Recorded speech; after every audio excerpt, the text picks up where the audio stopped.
Hi, friends. Thanks for joining us. Smash that subscribe button. Leave a like, leave a comment. Tell us what you think. Benny, where can they find us on social media? You can find us, Ray Benny Sports. We're on Twitter, Facebook, Instagram, everyone's favorite, TikTok. And of course, we're on Reddit. Don't forget to check us out there. Join the conversation. Hey, when you got time, leave us a rating on your favorite podcast provider too, please. Yeah. Even if you don't have time, squeeze it in there. Exactly. That's what she said. Oh, no. Our episode already is ruined. We got CFL talk, we got NFL talk, NHL talk, Stanley Cup, but let's start off with the Winnipeg Blue Bombers in a battle at Mosaic Field Stadium, whatever. Isn't it the Bomber Stadium? They own it pretty good. There's a lot of good home cooking going on at Mosaic. Yeah. A lot of blue and gold food. Sorry to say, it's the truth though. It is. Other than that darn Grey Cup. Oh yes, I was thinking it. I wasn't going to bring it up, but I let you do it. Thank you. You brought it up. Well, let's look at the good, the bad, and the ugly of this high-scoring game in Regina. Trevor Harris, extremely efficient, and finding perhaps the next great Canadian receiver. Holy cow. There are some truths revealed about the Bombers. Ugly truths, good truths. Let's start with the good truths. What do you got? Janarian Grant, to me, the good, man. I mean, yeah. Like we talked about him last week. Not the greatest of games. A fumble last week. Didn't look good. We thought he'd bounce back, and he did with that electrifying punt return for a touchdown, breaking 8 tackles.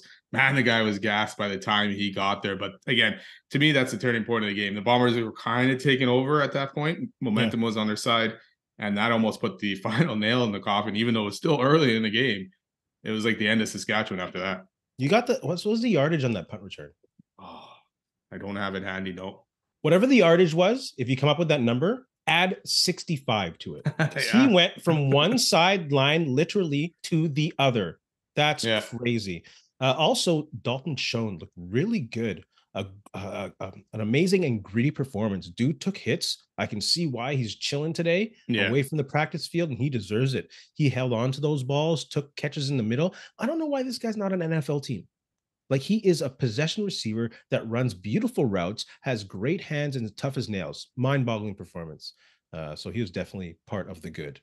Yeah, he's going to, if he continues this pace or has the same type of season as last year, he's got to get a better look in the NFL, I would think.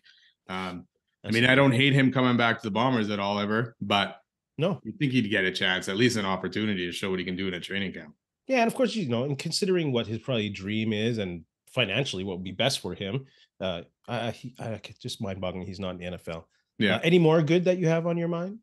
Speaking about offense again, there, Zach Collaros, man. No mistakes, really. 292, 2 touchdowns, ran one in. Like, he looked poised out there. You know, and he found the guys that were open. He found his guy in Dalton Schoen, Drew Wojciechowski also. You know, he got a bunch of the grabs as well. So Zach Collaros, to me, so far, in the first 2 games, is looking like the MOP. Talking about Zach Collaros, I'm going to preempt and go to the ugly for a second. He's been playing for a long time. Why can't he slide properly?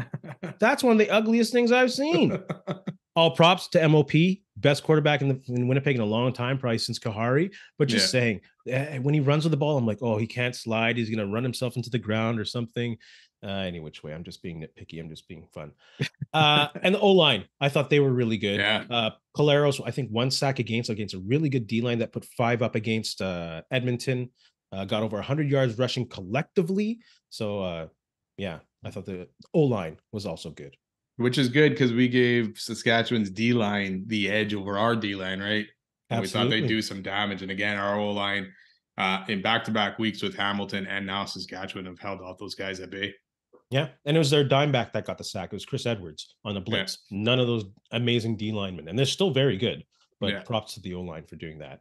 So we move on to the bad? Yeah, one more thing. I'm going to give it out to Celestin Haba for his strip sack of Harris, filling in for Jeff Coate. Looking pretty good so far. Hopefully he just gets better game after game, but nice to have him out there. What a segue to the bad. Yes, they did get to Trevor Harris, but there was not a consistent pass rush, which gave him a lot of time to sit back there and a lot of time for routes to develop. Like those, 2-move routes that that Emulus kid got a couple touchdowns with. That's like a lot of time to sit back there and wait. So, it's not a bad D line. I'm just saying in the concept of the good, the bad, and the ugly, it was just a little bad in regards to the minimal pressure they got on Trevor Harris. Yeah, and when they did, they missed sacks on him as well. I think it was Absolutely. Big Hill had one. It was at the end of the first half, right? He had the opportunity right before Saskatchewan got the touchdown. He had a chance to take him down, didn't take him down. Harris got away and completed a pass. So didn't he also duck under Willie Jefferson for one as well? He may have. I missed a bit of the game, so he may have ended up getting that. But yeah, and the funny thing is he's not an elusive quarterback really at all, ever, maybe, but really not at the age of 37, kind of thing. So much for that hip injury. Yeah. Any bad for you? To me, the run game, I know they ended up with a lot of yards, but it wasn't as crisp kind of thing. Oliveira, before he went on injured, only 10 carries, 42 yards. It was kind of a grind out there, and they got Augustine finished it off well. So they looked good late in the fourth quarter with the game out of hand. But I want to see a little bit more out of that to kind of complement this passing game, because if they can get both sides ticking, they'll be well on their way. I wonder if this, whatever thorax chest injury, was something that he was dealing with in the preseason, because we saw him sit out, didn't play any snaps, talk about injury. So I wonder if that's something that's bothersome. Hopefully it gets taken care of. Hopefully he's available for the game on Thursday. Short week for BC, any which way. I don't think he practiced at all either today, Oliveira. No. So I had a day off. Yeah, maintenance. The bad. Any other bads? Nope. Gotcha. The ugly. You go first. And I put it in the ugly, and I don't know if it's necessarily totally ugly, but the D to me as a whole, just the amount of yards they gave up to Harris, over 400 yards. Desmond Lawrence didn't look great. He got beat a couple times in the coverage there. They kept Saskatchewan's run game in check, which we were scared of going into the season, that the Bombers' rush defense wouldn't be as good. But again, we talked about it. They missed a few sacks. They missed a few tackles, which would have kept the numbers down a bit. But, and I can't really say much, because the defense has saved this offense and this team as a whole for the last few years. So I don't want to blame them and say, oh my God, I'm worried here. But it wasn't a great effort all around. But again, a lot of yards, but they didn't give up a lot of points after. Yeah, I'm in the same vein as you. The defense, but more specifically, the secondary looked really bad.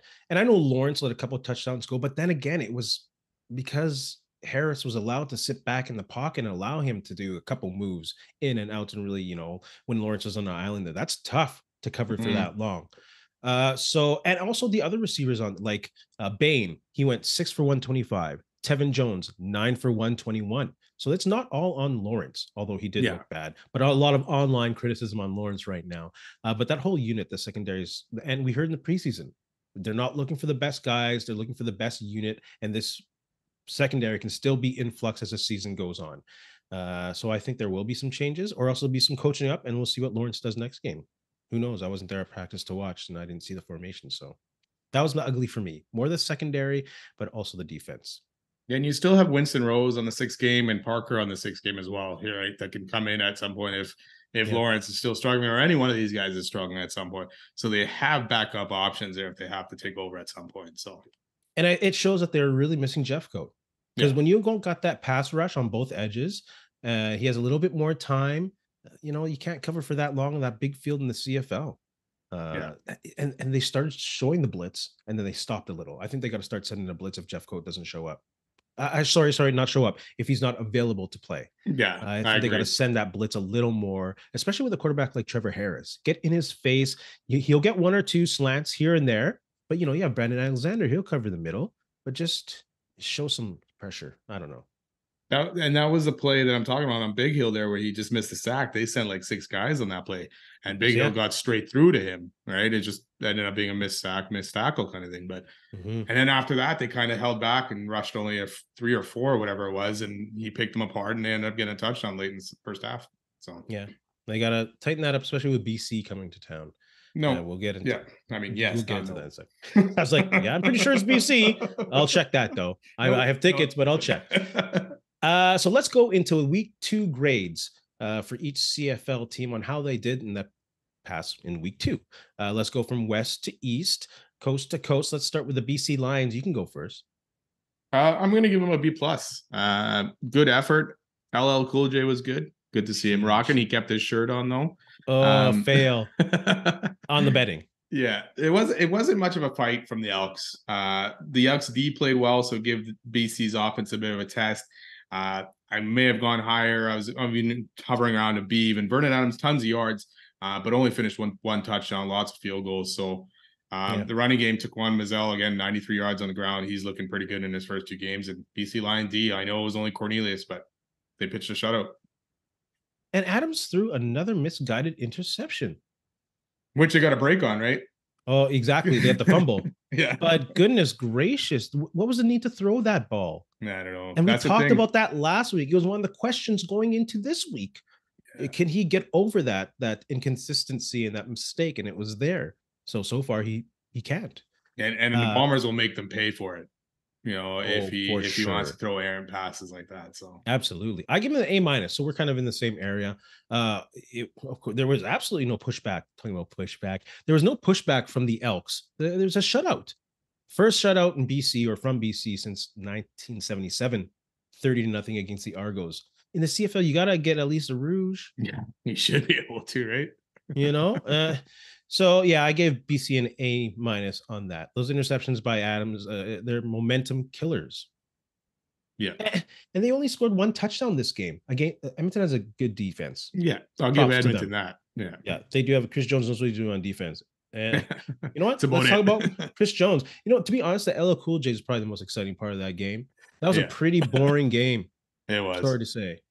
Well, when you're the opposing quarterback only throws for just over 100 yards, it's not going to be a good one. And they only rushed for like 40 something yards. So did he break 100? Wasn't it like 92, 93? Cornelius? Yeah. He did, but I think probably with all the sacks and, net yardage and that, it probably ended up being under 100. He's under 100. So let's keep talking about Edmonton. They got the big F for me. They are horrible. And this guy's doubling down. Chris Jones, he's doubling down on Cornelius. Put Trey Young in. My goodness, committing to this guy with 0 points. Did you say Trey Young? What did I say? Trey Ford? Trey Ford. Who's Trey Young? Basketball rapper, isn't he? Or is he he plays for Atlanta. That's right. I'm horrible with names, so it don't matter. I'm just talking off my head now. So I got the Trey right. But you should consider Trey Young even, because Cornelius is not doing good. Oh my. And Eugene Lewis 1 for 9 on 3 targets. Get out of here. Edmonton gets an F for me.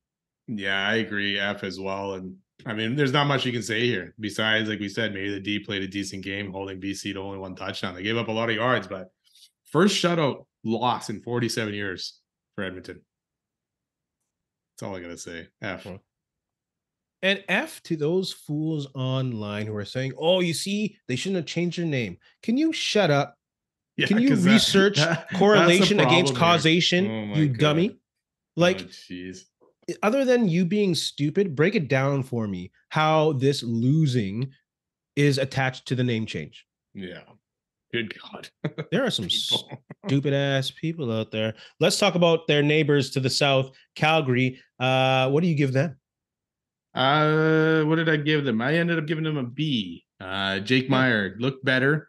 A lot of yards after the catch. Dedrick Mills filled in pretty good for Kadeem Carey.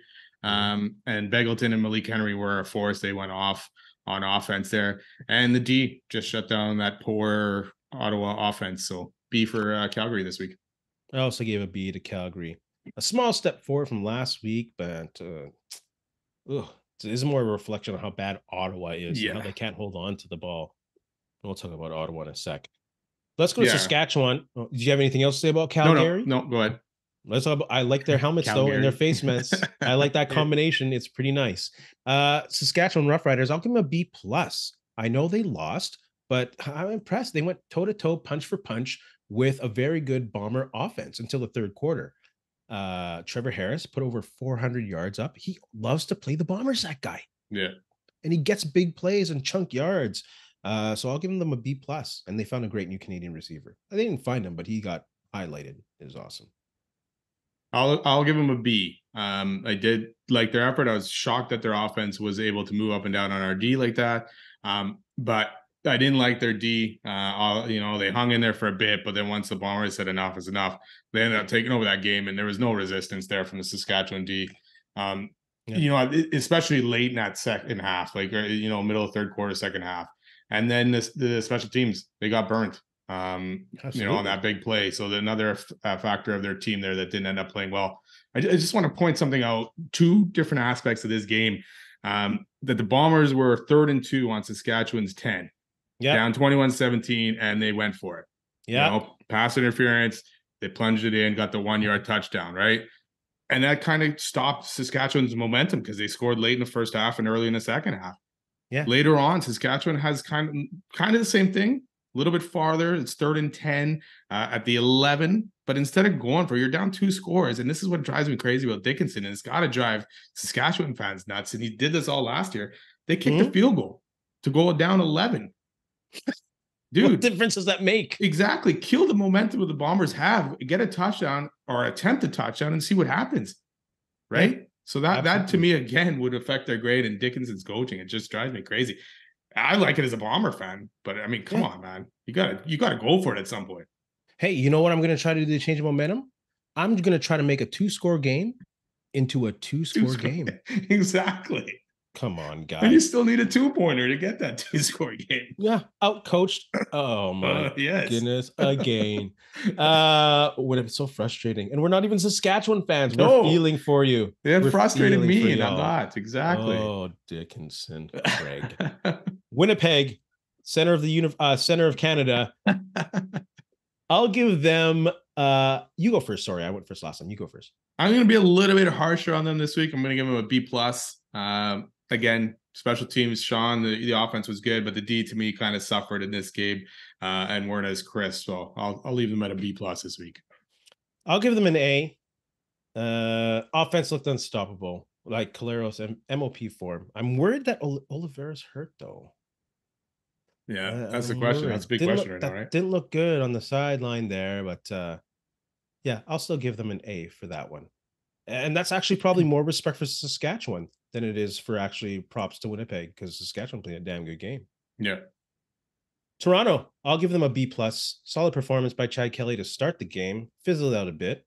But, he had to lean on that running game, and they found that 2-back running game. I underestimated how good they would be coming out of the blocks, but Harris got a touchdown. B+ for Toronto. Only 4 carries, though. But there was lots of times that him and AJ. What did you say? I was about to say something. He's getting, but no, that's fine. Respect. There was lots of times that him and AJ Ouellette were actually on the field together as well. So a new wrinkle in that Dinwiddie offense. But I'm going to give them a B+ as well. Chad Kelly first half looked pretty good in that debut. 3 rushing touchdowns. Second half, not so much. He kind of faded a little bit, and they got some scores late in the game. But D for Toronto looked good. Passing game, that pass rush was ferocious on Bo Levi. Not so good in the run game though, giving up 157 to Butler. So they got some things to fix up. But yeah, they looked fairly impressive. Do you think that a power running game or a 2-back running system will ever become the fad in the CFL again? No. All the space out there. Yeah. And the fact that almost every team now is playing with a dime back. Like, we saw how much more effective the running game was in Winnipeg when they were playing a tight end. Yeah. You had an extra blocker out there. So I don't know. Winnipeg, if you want to do more of a power running game, go ahead. It'd be fun to watch. Just saying. Teams are primed to get run over. Like with that dime back and taking a linebacker, they're primed to get run over. Oh, for sure. Yeah. No one will want to go backwards, but I'm just saying. Hamilton, you got a grade for them?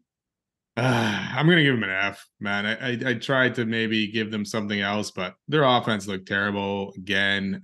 Besides Butler, Bo Levi struggled, got hurt. Schultz actually looked okay when he came in. He did. Right? He did. Yes. So even if Bo Levi's not out, do you turn to Schultz?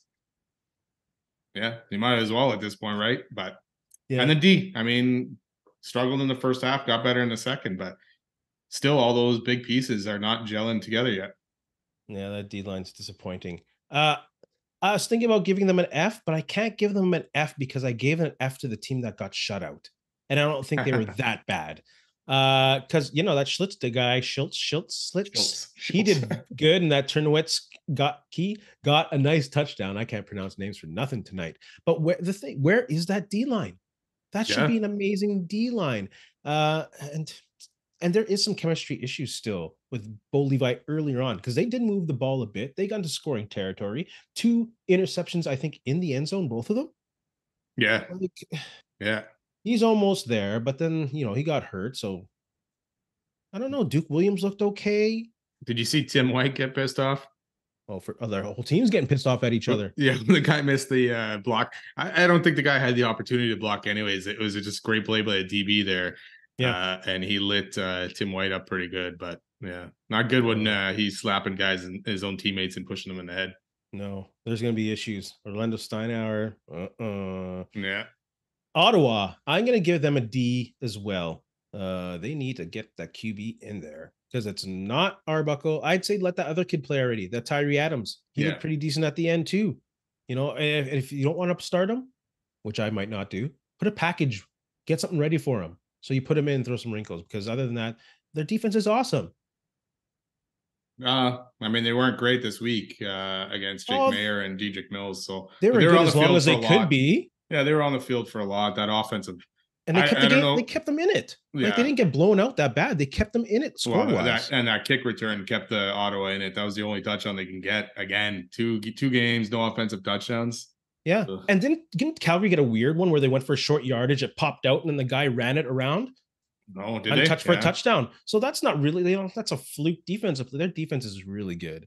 They are, but that offense is not helping. I don't know if it's Nick Arbuckle, big time for me. I'd like to see Mazzoli with Kahari Jones calling the plays, and before making a rash judgment if it's on Kahari or not. But right now, like you said, Tyree Adams came in, looked good, but still made mistakes as he went along. So I would start him if Mazzoli's not ready to go after the bye. Yeah, it's enough of Nick Arbuckle. You got to see, and hopefully Mazzoli's ready to go. I ended up giving them an F as well. I know I agree with you on the Elks getting the F and shut out. They should be the only ones, but I ended up going with an F, and I'll stick with it. The only reason why Ottawa got a D is because of that defense. That got graded up. There you go. That's pretty smart. I'm pretty proud of myself. CFL attendance issues. Friends, put your grades for your team in the comments below. CFL attendance issues. You know what? BC broke 30,000. That's great, but they didn't have 30,000 by halftime.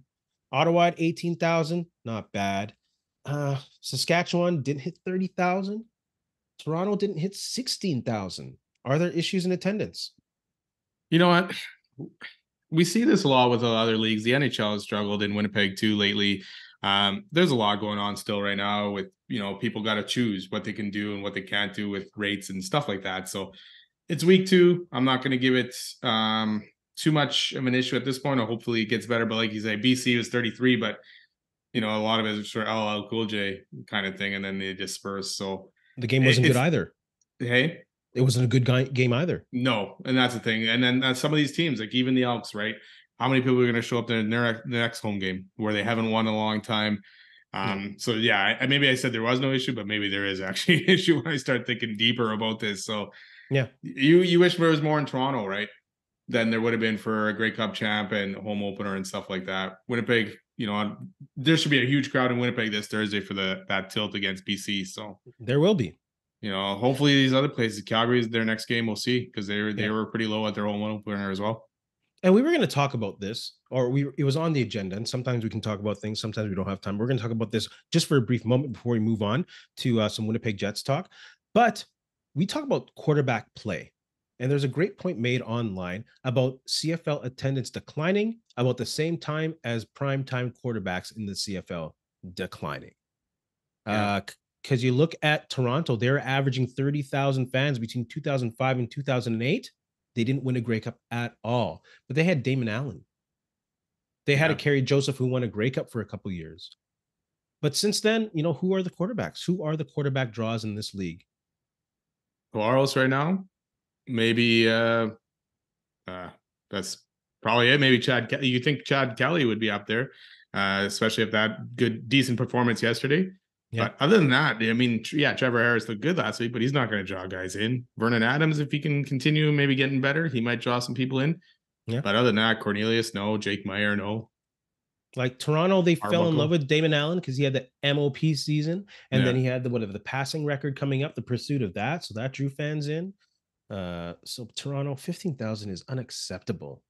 Unacceptable. And I've said it a billion times. So should we just move on? Yeah, but yeah, it's Like, and I CFL don't play. want, Some of these teams just they are not good, especially in the East right now. Right, yeah, Ottawa and Hamilton are both 0-2. I don't want to So smash on and say Toronto, the Argos don't have a fan base. I think they do have a fan base, and those are the 15,000 who show up at every game, and that's a yeah, pretty solid fan base.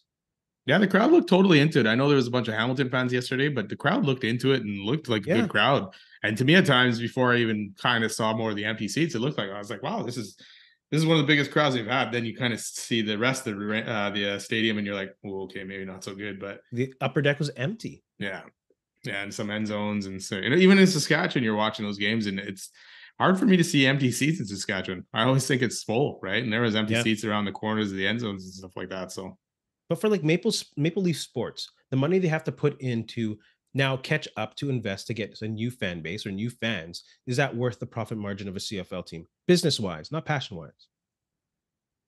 probably not, unfortunately. Just So saying. yeah. Just saying. Winnipeg Jets free agent. Who's a priority? Such a sad note. Sorry, Toronto. I really do want to see that franchise flourish. BMO Field should have been this great new step, and it's not happening. Maple Leaf Sports and Entertainment. It's not bloody happening. Ooh. Winnipeg Jets free agents. Who's priority? Who stays? Who goes? You should go because not leave. You should go You first want me because to go? no. I've been talking on a tangent, so you go first. Jets won't sign me, eh? Nah, that's fair. I was looking at this list, and it's really not the greatest of list. Like RFAs, like if you're talking about RFAs, yeah, you definitely got to sign Dylan Sandberg, to me Morgan Barron. Those are the top of your list. You do have to sign Logan Stanley again. You can't let the guy just walk for nothing at this point, and maybe you can flip him for a 6th or 7th round pick. And then UFAs, maybe Nemestikov. Other than that, I don't want to see Dave Bridges back here. There's some guys there that they could end up signing on that list, but other than that, Nemestikov's the top of your list. Yeah, yeah. Priority for me would be Dylan Sandberg. UFA, RFA doesn't matter. You get him to something a little more steady, whether it be a bridge or whatever happens, he is a priority. Who stays? I think Nemesnikov will stay. I think he likes it here, or he finds it acceptable here, and I think he finds a good role here, and he flourished when he was here. So I'd like to see him stay. Who goes? I was with you with Rittich, but then I looked at other goalies at his price point at 900,000. Like, who are we going to get? Like Malcolm Subban? Is that a step up? No, probably about the So, same, maybe a bit, but he's younger, I guess. do you a year younger? I think. Do you give who's a goalie coming? Arvidsson? Moose goalie is Arvid Holm. Home. That's it. Thank you. Mikhail Burden, who ended up taking off last year, he is an So, UFA do this you year. give So one of them an opportunity? So I don't know. I'm kind of a little okay with Riddick staying for 900,000, and I was gonna say Sam Gagner, but for 750, I don't know. So yeah, I don't honestly. I don't know. I think maybe if Gagne is more of a role guy and comes in here and there, like he's your Like he 13th did. forward or something, Yeah. not starting on that 4th line or whatever. It's time to see what some of these young guys can do on that 4th line. For Sandberg, are you signing him to 8 if you can get him for 8 years? If you can get him at a good price for 8, yes. Well, what would be a good price? I can't see him doing too low of a price for 8 years, right? 4.5. Yeah, he probably wouldn't do that for 8 years because who knows? He's on an upward swing Absolutely. right now, right? So But I think 4.5 would be good money for him to make in the next couple years. yeah, But then he could absolutely outgrow a contract like that. yeah, you might have to maybe look at a bridge before the Absolutely. RFA ends, and then kind of see where he goes from there. Can he go through arbitration? Yeah, I think he's restricted. Yeah, I don't know the rules. Maybe Actually, I that might shouldn't be say a that. maybe Yeah, that might be a fair way. Like yeah, he deserves a decent price, and it'd be a amicable arbitration. They wouldn't go in it sour. Any yeah. which He way. should definitely be in that top 4 next year. To me, the Jets should even look at if they can get rid of Schmidt Schmau just with that contract. It's a high end contract. He's making almost $6 million for the next 2 years. I know no one's going to take that, but they got to open up a spot back there. Yeah. Hot topics. Stanley Cup review. Vegas whooped their ass. Yeah, I mean, That's my review. Vegas or the Panthers, Florida Panthers just ran out of gas, and then Bobrovsky as well, really. And Vegas just showed they were the better team, and then with Kachuk really getting hurt and not being able to be his physical self and his pain in the butt kind of self, with the broken sternum, there was no chance really for Florida to overtake Vegas. Vegas was just too good. Not enough horses. Yeah. Not enough horses. LTIR played a role in that. Your thoughts on LTIR? You know what? It's there. So I don't blame teams for using it while it's there, but I think the NHL does need to do something about it, or look at it. Allowing teams to go over the cap, which is set for the whole season and all the playoffs. It's like, okay, it's gone. It just doesn't make sense to me. And it kind of, these teams are taking advantage of it. I don't blame them. They take advantage of it. It's there. But you've seen two teams here in Vegas with Stone, Kucherov in Tampa, and I think Kane or Chicago and Kane did it as well, right? They just take advantage of it, keep this guy who's saying, oh, he's not playing, he can't play, he may not play, and then all of a sudden, first game of the playoffs, he's back and doesn't miss a beat in the playoffs, right? Yeah. So something's got to be done, and it's got to maybe be capped at some point, or maybe you lose half of that amount or something like that. Just they got to look at it. I think it's fine. Like, what are you going to do? It's a rule. Every team in the league can do it. And if if you're willing to take that risk as a team to put that player on the sideline and hold his salary and not bring him back to the playoffs, all power to you. You've built obviously a good team if you can do without that big salary for a long time. Well, but that's what these teams have been able to do. I don't blame them for doing it. I just think the NHL's got to look at something, because then when your salary goes from, which is a salary cap of 80 to now 96 in the playoffs, and Edmonton did it too. Edmonton had a high-end salary. So, but what do you do though? That. Like, you got to do something. It's then not get rid fair. of the salary cap altogether. It's not fair to hold a team accountable for someone's pay on their cap when they're injured. Like, that really handicaps any team in any situation. But then allow it once the playoffs start, the salary cap's still in play, and you got to figure something out from there. Yeah, but by that time it's too late. But you got to do something. It doesn't make sense. You can't play the player. If Stone came in and ended up playing half the playoffs or something, or Kucherov, same thing, then okay, they were injured. But once they get in there and they can magically play 16 to 30 games in a couple months, it kind of raises some question of what these teams are doing. Hey, and it's allowed by the NHL. Again, I don't blame these teams. Do it. If the Jets could do it, I wish they could do it. It's a lot. These teams have to be willing to spend that extra cash, right? Absolutely. So, if Wheeler was hurt at midseason and they can do without him for that whole year and put him out until I think that would have been great if they did that. Yeah, but they probably wouldn't have got out more salary, because they've been like, okay, we're good, 90 or 80 million, we're good. We can't go much more over that. So some teams can't do it. Some teams won't be able to do it. Some teams can. So yeah, I don't have too much of an issue with it. Yeah, but yeah, I can see how people do have an issue with it. Way too early Stanley Cup predictions. You want to go first? I'll go first. I got the Bruins and the Knights in there, and Vegas Knights to repeat. I'm going with the Oilers. I think they're finally going to get it together. I'm going to give it to Edmonton versus Carolina, but ultimately Carolina ends up winning the cup, and Carolina finally gets over that hump. Predictions from NFL minicamp. Who's going to win Rookie of the Year? Defensive, who do you got? I went with Jalen Carter from the Eagles there, just because he ended up in a great situation. He doesn't need to be the main guy. He's already got a great D-line. He can learn from a bunch of very good players that are already there. So his opportunity to get those sacks and beat up the quarterback are going to be there. So I'm going to go Jalen Carter as defensive rookie. I got Devin Witherspoon from the Seahawks. Good physical corner. He'll match in with that system very well. No Legion of Boom. They can't do that ever again. That was just legendary. And he can also help stop the run. I want to give it to Jalen Carter, but I think because that D-line is so loaded, he won't get as much play time as someone like Witherspoon, who will probably be a starter from day one. Oh, yeah. Offensive Rookie of the Year. I got running back beyond Robinson. Dual threat running back. Might have to fight for some time because Cordarrelle Patterson is pretty darn good, but I think he'll be a dual threat back who'll get plenty of time to shine in that offense in a not very good defensive division. I agree. I'm giving it to the same guy, Bijan Robinson, just because he ended up in a good situation. I know Atlanta had Tyler Algier, who looked pretty good last year, but like you say, Robinson's going to be used as a running back, a wide receiver. Arthur Smith's already drawing stuff up. So he's going to be used a lot. He's going to be the starter there. So he'll get the big opportunity to do it. So I agree. He'll end up winning the Offensive Rookie of the Year. Nice. Thoughts on head coach of Canada's soccer team, men's soccer team, John Herdman, stating that financial support for Soccer Canada is needed. More financial support. Thoughts on that? I agree with him, man. I mean, even going into this CONCACAF Nations League semifinals and finals, I think it was even Panama started practicing 10 days before, whereas Canada only did 4, and the States ended up doing 11 to Canada's 4. And it showed in that final, where the States were way more ready for Canada right off the bat. So it's time. I mean, you've got a good group of young guys here with Canada. It's time to invest in this and see what they can do going into 2026. I mean, if you're ever going to do this, this is the time for Soccer Canada and Canada to invest. You have coaches raising money to get proper airfare for the team to get to their destination. Yeah. Do you think coaches on Canada's junior hockey team are bloody doing fundraising to get airfare to their destination? Never. Are you kidding me? Soccer Canada, get on board. You're one of the hosts. You cannot look bad at this event. Like, they're talking about maybe self-financing a training camp in September because they don't have enough financing from the governing body. Like, get your act together. We're going to look foolish hosting a World Cup. Totally what a joke. Yeah. Like, shout out.